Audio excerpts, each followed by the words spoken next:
Well, you know, in the 1980s, the general coverage of China by the American press had been pretty positive. There was this sense China was opening up, they were becoming less hostile, there was an influx of foreign investment.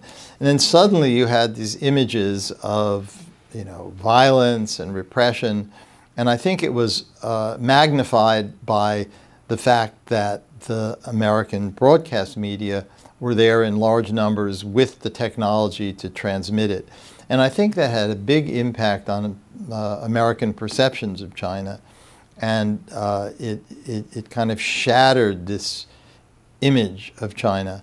And, you know, it created a different and much darker picture of China. It's very hard to generalize. I don't actually think there were a lot of people who thought China was ever going to become a Western-style democracy.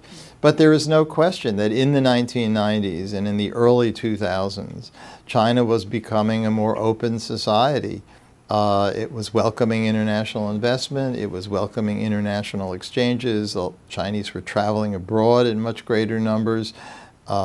They were hosting the Olympics, and don't forget the slogan when they were bidding for the Olympics was, "A more open Beijing awaits the Olympics." The people running China wanted to see a more open China within limits, but a more open China because they felt it served their interests of promoting economic development and lifting the country out of poverty and making it a great international power.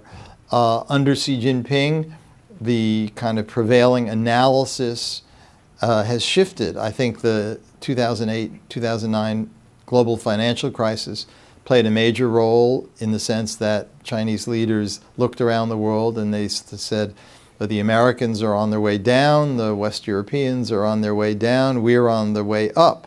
So now is a time where we can be more assertive in pushing our interests and in pushing back against our critics.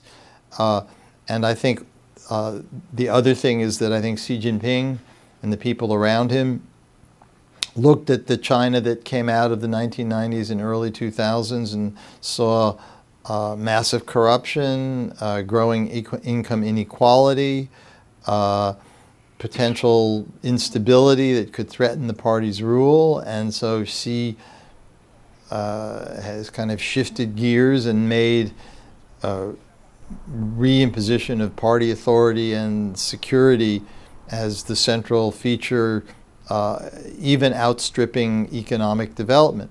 But these are essentially internal Chinese policy decisions. One of the most unfortunate consequences of the expulsion of so many American media journalists and the difficulties that so many other foreign journalists have getting visas is that it's changing the nature of coverage in China. Well, China is a hard place to cover under the best of circumstances, and Xi Jinping has implemented policies that have tightened political control, economic control, social control, so that makes it harder for journalists. He also himself has stayed back. He doesn't do interviews. It may be partly the sort of the information landscape has changed. Xi Jinping doesn't need to give an interview to the New York Times to send a message around the world anymore. He's got many, many other tools. So you add that to his instinctive desire for tighter control and his deep-rooted suspicion and hostility towards the Western media. And I think that goes a long way towards explaining why this Chinese leadership is less engaged and less comfortable engaging than previously. Coincided with a more general tightening of political and social controls in Chinese society, and it certainly makes the job of the journalist more difficult. China itself is a more modern, outward-looking society than it was, say, when I first went in 1973. So it's not possible to isolate China as thoroughly as it was, say, in the Mao years. But it just takes a lot of work and a lot of digging and a lot of frustration, and you're not necessarily going to find information as easily as a dozen or 20 years ago, but it doesn't mean the task is impossible. I think Hong Kong has become a harder place for journalists to operate because the national security law and Article 23 are going to make people more reluctant to talk to journalists. I think it is important, you know, in all the discussion of Hong Kong, to try to imagine for a minute what the events of 2019 must have looked like to Xi Jinping and the people, because there was always a lot of suspicion about Hong Kong because it was so westernized and it was so separate and so on. And my sense is that they saw in Hong Kong essentially a rebellious peripheral area heavily influenced by foreigners that was challenging the central government. And I think that must have absolutely terrified them.